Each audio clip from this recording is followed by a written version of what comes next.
707 کھڑی ہے، ڈاکٹر صاحب نے نکلنا ہے تو وہ گاڑی ذرا، میں بھی تھوڑا سا، میرا بھی جذبہ جو ہے نا علی بھائی کو دیکھ کے نا وہ اندر سے مچل کے نکلتا ہے، کیونکہ وہ یہ اس عظیم خاندان کے سپوت ہیں جو صرف فلاح کی سوچتے ہیں، جو صرف انصاف کی سوچتے ہیں۔ اور بھائیو میں آپ کو ایک اور بات بتا دوں کہ جناب چیئرمین عمران خان صاحب نے ٹکٹ آپ کو ایسے نہیں دیا، انہوں نے ان کو ترازو میں تولا ہے، ان کا انٹرویو کیا ہے اور پھر ان کو ٹکٹ دیا گیا ہے۔ آپ حافظ قرآن ہیں، آپ بیرسٹر ہیں، آپ عمران خان کے سپاہی ہیں، ہمارے بھائی ہیں علی افضل سائی بھائی۔ بسم اللہ الرحمن الرحیم۔ میرے عزیز دوستو، بھائیوں، بزرگوں، السلام علیکم۔ سب سے پہلے تو میں آپ سب کا تہہ دل سے مشکور ہوں کہ آپ نے مجھے عزت دی، یہاں پہ تشریف لائے میری بات چیت سننے کے لیے، اور میں معذرت خواہ بھی ہوں کہ آپ کو انتظار کرنا پڑا اور پیچھے مجھے جلسوں میں تھوڑی سی دیر ہوگی، میں اس کے لیے معذرت خواہ ہوں۔ میرے بھائیوں، یہاں پہ ابھی گیلانی صاحب نے بھی ذکر کیا، شاہ صاحب نے بھی ذکر کیا، ڈاکٹر صاحب نے بھی یہاں پہ تفصیلاً بات کی۔ میں صرف اتنا کہنا چاہوں گا کہ ملکی حالات آپ کے سامنے ہیں۔ یہ آپ نے دیکھا، یہ صرف ایک ضمنی انتخاب نہیں رہ گیا، ایک تو اگلی پنجاب کی حکومت کا دار و مدار اس ضمنی انتخاب پہ ہے، اگلے میں سمجھتا ہوں قومی حکومت کا دار و مدار بھی اس انتخاب پہ ہے، اور یہ صرف ایک انتخاب نہیں ہے، اب یہ ہماری قومی غیرت کا امتحان ہے۔ آپ نے دیکھا کہ کس طرح سے عمران خان صاحب کو اقتدار سے الگ کیا گیا، کس طرح سے خان صاحب سے اقتدار چھینا گیا، اور کس طرح سے ایک امپورٹڈ حکومت یہاں پہ نافذ کی گئی، اور پھر اس نفاذ کا شاخسانہ دیکھیے جو ہمیں لاقانونیت کی صورت میں بھگتنا پڑا، جو ہمیں مہنگائی کی صورت میں بھگتنا پڑ رہا ہے، اور کس طرح سے پیٹرول کی قیمت میں اضافہ کیا گیا، ڈیزل کی قیمت میں اضافہ کیا گیا، بجلی اور گیس کی قیمت میں اضافہ کیا گیا، اور یہ اضافہ کرنے کے باوجود بھی یہ بنیادی سہولیات آج ہمیں میسر نہیں ہیں، بجلی کی بھی لوڈ شیڈنگ ہو رہی ہے۔ بات کرنے کا مقصد یہ ہے کہ میں نے اور آپ نے یہ فیصلہ کرنا ہے کہ آخر ہم کب تک چپ رہیں گے، کب تک خاموش رہیں گے، کب تک ہم لوگ اپنے حقوق غصب کرنے والوں کا استحصال نہیں کریں گے۔ یہ ہماری ذمہ داری بنتی ہے کہ ہم اپنے ووٹ کی طاقت سے ان کا استحصاب کریں، ہم ان سے سوال کریں، ہم ان سے پوچھیں کہ یہ مہنگائی کا جو تحفہ انہوں نے دیا ہے، یہ انہوں نے کیا سوچ کے اس ملک میں اتنی مہنگائی کر دی، غریب آدمی کا جینا مشکل کر دیا گیا۔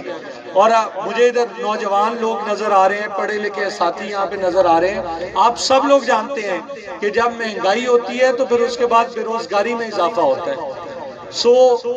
یہ اب ہم نے سوچنا ہے کہ آخر ہم کب تک چپ رہیں گے، کب تک ساکت رہیں گے۔ اور یہ 17 جولائی کا جو دن ہے، اللہ کی ذات کے بعد سب سے بڑی جو طاقت ہے وہ عوام کی طاقت ہے، سب سے بڑی جو عدالت ہے وہ عوام کی عدالت ہے۔ یہ آپ کے ہاتھ میں ایک اختیار ہے، آپ اپنا اختیار استعمال کیجئے، 17 تاریخ کو اپنے ووٹ سے ان کو بتائیں کہ یہ کتنے غیر مقبول ہیں۔ پھر دوسرا میرے بھائیوں، آپ نے دیکھا کہ جب یہ امپورٹڈ حکومت ہمارے پہ نافذ کی گئی ایک سازش کے تحت، اور خان صاحب کو میں کہتا ہوں سلام پیش کرنے کا دل کرتا ہے کہ خان صاحب کو جب اقتدار سے الگ کیا گیا، وہ شخص نہ جھکا نہ بکا، اور اس نے نہ اس قوم کو جھکایا اور نہ اس قوم کو اس نے بیچا۔ اور خان صاحب کس طرح انہوں نے گریسفلی ایک ڈائری پکڑی، اقتدار کو ٹھوکر ماری اور اقتدار کے ایوان سے باہر آ گئے۔ میرے بھائیوں، ہم نے وہ پاکستان بنانا ہے جس کا خواب علامہ محمد اقبال صاحب نے دیکھا تھا، ہم نے وہ پاکستان بنانا ہے جو قائد اعظم محمد علی جناح نے 2 قومی نظریے کی بنیاد پہ بنایا، ہم نے وہ پاکستان بنانا ہے جو اس نعرے پہ قائم ہوا کہ پاکستان کا مطلب کیا، لا الہ الا اللہ۔ ہم نے وہ پاکستان بنانا ہے جہاں پہ سب پاسپورٹ کی عزت بحال ہوگی۔ آپ نے دیکھا گزشتہ ادوار میں کس طرح ہمارے وزرائے اعظم کی پتلونیں امریکی ایئرپورٹ پہ اتروائی جاتی رہی۔ تو میرے بھائیوں، ہم نے کب تک چپ رہنا ہے؟ میں بار بار یہ سوال کر رہا ہوں کہ ہم نے کب تک خاموش رہنا ہے؟ بقول شاعر، اے میرے دیس کے لوگوں، شکایت کیوں نہیں کرتے؟ تم اتنے ظلم سہ کر بھی بغاوت کیوں نہیں کرتے؟ یہ جاگیروں کے مالک، یہ لٹیرے کیوں چنے تم نے؟ تمہارے اوپر تم ہی جیسے حکومت کیوں نہیں کرتے؟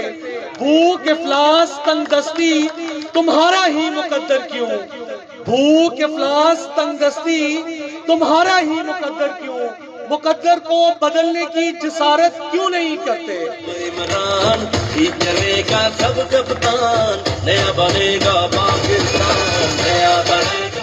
تو میرے بھائیوں، 17 تاریخ کو آپ نے میرے لیے نہیں نکلنا، نہ آپ نے صرف خان صاحب کے لیے نکلنا ہے، آپ نے اپنے لیے نکلنا ہے، آپ نے اپنی آنے والی نسلوں کے لیے نکلنا ہے، آپ نے اس قوم کو غلامی کی زنجیروں سے نکالنے کے لیے نکلنا ہے، آپ نے پاکستان کو اندھیروں سے نکال کے اجالوں میں لے جانے کے لیے نکلنا ہے، آپ نے اس پاکستان کو قائد اعظم کے ویژن کا عکاس پاکستان بنانے کے لیے نکلنا ہے، آپ نے پاکستان کو اس کے پاؤں پہ کھڑا کرنے کے لیے نکلنا ہے، آپ نے پاکستان کی خود مختاری کے لیے نکلنا ہے، آپ نے پاکستان کی سالمیت کے لیے نکلنا ہے۔